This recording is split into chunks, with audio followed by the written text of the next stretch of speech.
बारे में, excessive thinking या फिर ओवर थिंकिंग के बारे में। अक्सर लोगों की कंप्लेंट रहती है कि उनका दिमाग चलता रहता है, सोच आती रहती है, उससे बाहर नहीं निकल पाते हैं। तो क्या किया जाए? देखिए, ये जो थिंकिंग है, जो सोच है, ये भी दो तरीके की होती है। एक को हम बोलते हैं प्रॉब्लम सेंट्रिक थिंकिंग, प्रॉब्लम के बारे में सोचना, और एक को हम बोलते हैं सॉल्यूशन सेंट्रिक थिंकिंग, सॉल्यूशन के बारे में सोचना। अक्सर जो लोग बोलते हैं कि उनको ओवर थिंकिंग की दिक्कत है, वो प्रॉब्लम सेंट्रिक थिंकिंग वाले लोग होते हैं। तो इनमें होता क्या है?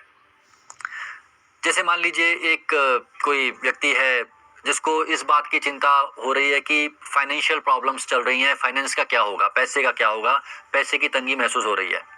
अब एक प्रॉब्लम सेंट्रिक थिंकिंग जिसकी है और उसको पैसे की दिक्कत है, वो टिपिकली क्या सोचता है? वो सोचेगा कि काश बचपन में मैंने ज़्यादा पढ़ाई कर ली होती, काश पापा ने मेरा एडमिशन करवा दिया होता उस कॉलेज में, काश 5 साल पहले जब मुझे जॉब मिली थी तो वो वाली जॉब ले ली होती मैंने, काश मेरा बॉस अच्छा होता, काश मैं दूसरे शहर में होता। और फिर वो और ही दिमाग में इमेजिनेशंस बताना शुरू करेगा कि अगर मैं वहाँ पे चला गया होता, मैंने वो नौकरी कर ली होती तो शायद ये हो गया होता।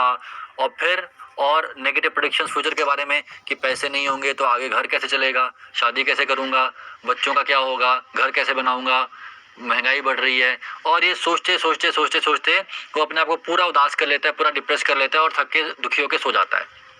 अब ये प्रॉब्लम सेंट्रिक थिंकिंग की दिक्कत ये है कि ये अपने आप में अपने आप को बढ़ाता रहता है। आप एक थॉट सोचेंगे, उस थॉट से निकल के दूसरा थॉट आएगा, दूसरे से निकल के तीसरा थॉट आएगा, और वो चलता जाएगा। टाइम भी वेस्ट करेगा, मन भी दुखी करेगा।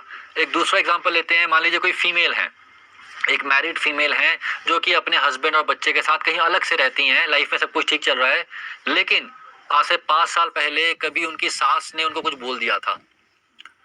अब ये 5 साल बाद बैठ के सोच रही हैं कि उन्होंने उस टाइम पे ऐसा क्यों बोला, उन्होंने मेरी इंसल्ट क्यों की, मुझे ही क्यों बोला, मेरी देवरानी को क्यों नहीं बोला, काश मैंने उस टाइम उनको ऐसा बोल दिया होता, काश मैंने ये जवाब दे दिया होता, मेरे हस्बैंड ने उस टाइम पे कुछ क्यों नहीं बोला। फिर वो इमेजिन